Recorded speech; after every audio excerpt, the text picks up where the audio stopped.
Hi everyone, Sean Waldman with Secure Cyber Defense, and this is your weekly video cyber update. Couple things to cover in the vulnerability area. Cisco has released multiple updates to some products inside their portfolio, as well as Apple has released updates to the Mac OS operating system.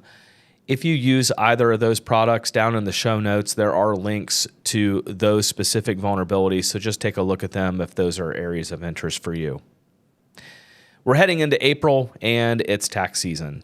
Microsoft has come across a phishing scheme, and I wanted to just talk a little bit about that today and kind of what you should be able to look for when it comes to, now that we're at tax time, any phishing emails or schemes. So I want to go over a few of those items. The first thing I want to cover is exactly what cyber criminals want at tax time.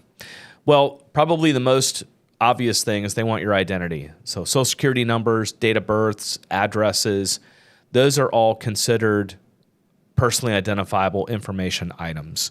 So your identity is the first thing they want. The next thing they want is they want access to your financial accounts. Usually when you put a tax return together, you're indicating some type of banking information for a direct deposit if you're getting a return. So that information is definitely beneficial to a cyber attack. And then passwords and other access. So any passwords that you may use for things like TurboTax or H&R Block, those are going to be areas of interest for attackers for sure. And then when you're looking at an attack, when you're looking at a phishing email, somebody, an attacker is sending you an email and they're trying to lure you into getting information. What does that look like? The first thing that's going to happen is they're going to use branding to their benefit. So what that means is they're going to provide an email that looks very much like something like H&R Block or TurboTax. So they're going to use those official logos, and you're going to see those brands, and you're going to be like, hey, that looks legit because I'm seeing those brands. So that's something to look out for. The next thing is going to be some type of emotional content. So somebody is going to be trying to get some type of an emotional response from you going. Maybe something like, hey, your refund is going to be much larger than expected, or hey, your payment to the federal government is going to be much more than originally thought. So they're going to use now branding and now some type of emotional content in order to get an access or to get a response from you so that they can get access to that information. The next thing is going to be some type of urgency. So, giving you some type of really quick deadline in order to get your attention. In order to get access to your big refund, you must respond in the next 2 days or 24 or 48 hours, something like that. And then it's going to be some type of, click here or open this attachment. So that's kind of what makes up the anatomy of what that's going to look like. So we've got the branding, an emotional response, the urgency, and then trying to get you to click on something or open something. So real quick, let's talk about the 7 ways that you can protect yourself from phishing. One of the first things you can do is inspect the sender's email address. So look at that email address and see if it's got any misspellings in it, or see if if it's coming from a domain, a .ru domain, that's coming from Russia. That's something that you probably shouldn't be clicking on. So, and before I get into a lot of these things, a lot of these 7 ways to protect yourself is just slow down. So slow down, listen to your gut, and go through some of these steps. So we're looking at the sender's email address very carefully to make sure that we're looking at where this is coming from. Be very cautious of emails with very generic greetings like "Dear Customer" or something extremely generic, and it doesn't have your name in it. So that's going to be something that we're going to look out for sure. And then look for some type of verifiable sender contact information. So maybe make sure that it's an actual valid email address that you're replying to, and not a do not reply or something like that. Never send any type of sensitive information by email. So you should never send an email with your social security number or your date of birth or some type of very sensitive, your mother's maiden name. Any of those things are critically sensitive, and you should never always understand the email is plain text. So unless you're encrypting the email, everything that you're sending is in the open for anybody to look at. Always think twice about clicking on links that you don't expect.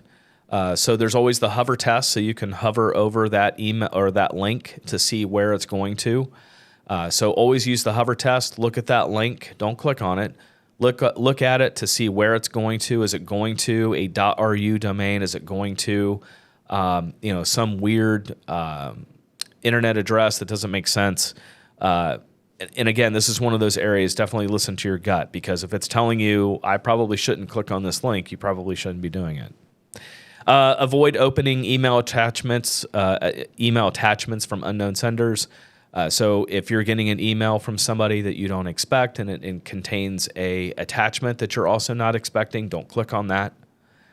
And then, use some type of phishing filter for email apps, or enable a spam filter if you're using Office 365. Make sure that you're using that spam filter built into that program.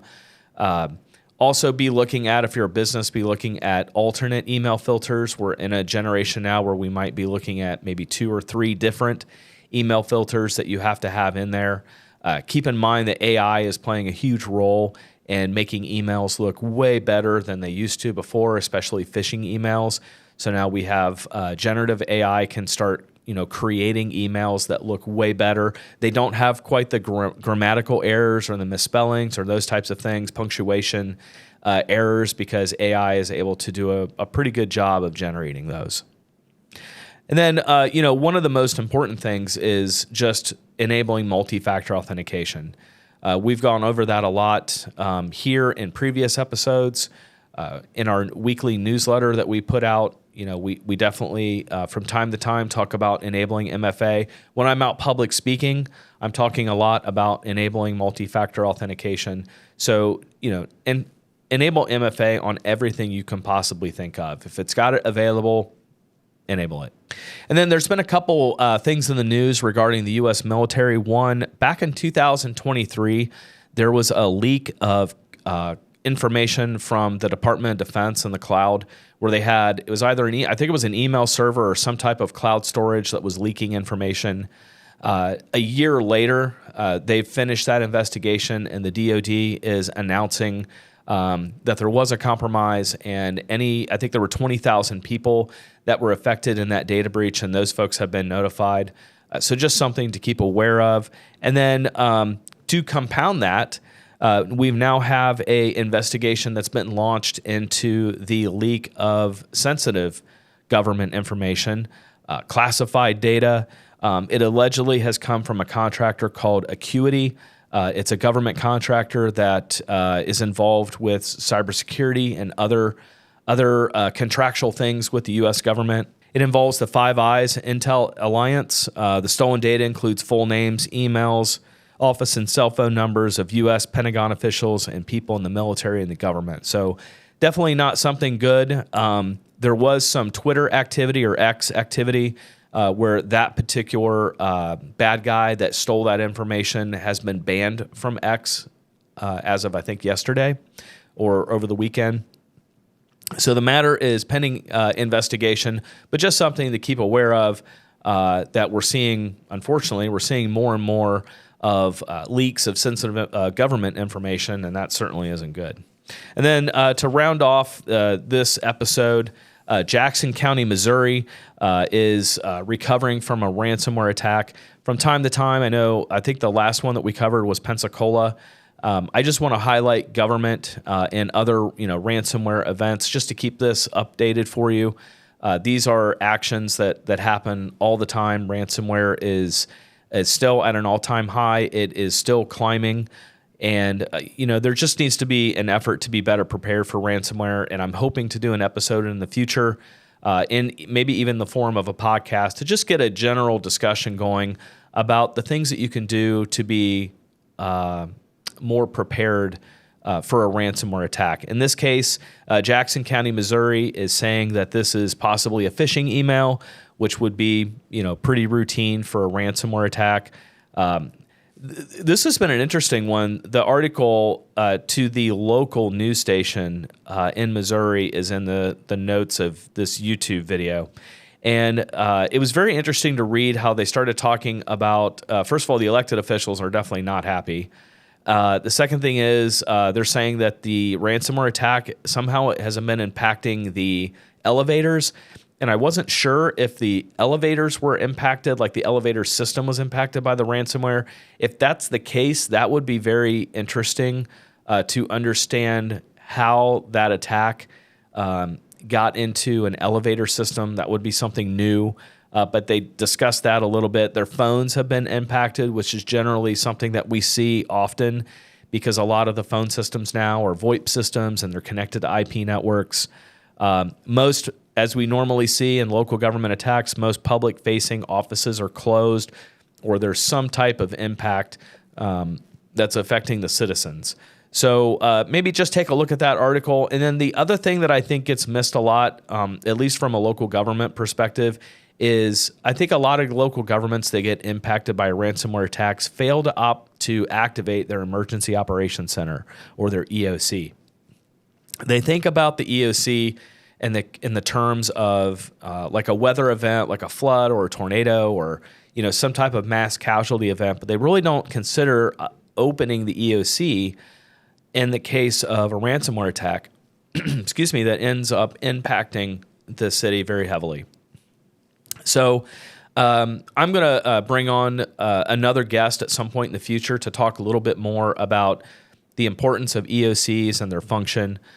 James Fisher is one of our analysts in our SOC. He's also on Ohio Task Force 1, and he's got a lot of insight into the EOC portion and why that's beneficial. So look for that in a future episode. But if you're a local government and you're watching this and you've been impacted by ransomware or you haven't, in the future, think about the EOC and its importance. Well, that's all we have for today. I appreciate your time, and we'll see you next week. Thanks, and have a great week.